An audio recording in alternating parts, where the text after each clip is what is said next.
Israel mengklaim menang setelah perang 12 hari. Tapi sebenarnya banyak yang nggak terlihat di balik klaim itu. Israel nggak sekuat yang dibayangkan. Selain korban jiwa dan luka, banyak infrastruktur yang hancur. Ekonomi mereka babak belur. Dan sistem pertahanannya yang disebut paling canggih, Iron Dome, ternyata nggak seampuh yang diperkirakan.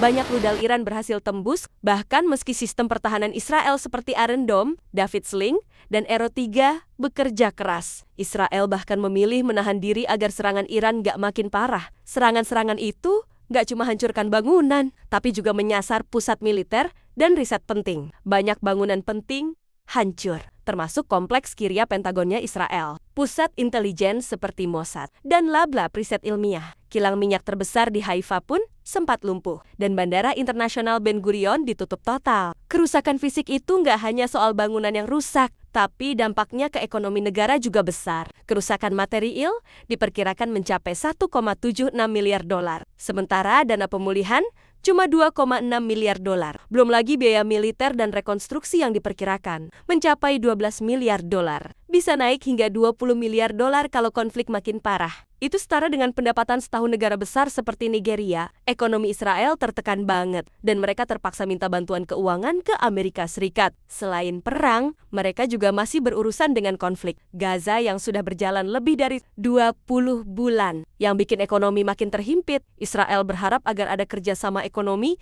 dengan negara-negara tetangga yang dulu dianggap mustahil. Tapi kalau harapan itu gagal, Israel bisa jatuh ke dalam krisis ekonomi parah yang disebut banyak analis sebagai bunuh diri ekonomi. Meski kondisi ini berat, Israel masih lebih baik dibandingkan Gaza yang hancur jauh lebih parah. Namun, ironinya adalah konflik ini belum selesai dan dampaknya terus berlanjut.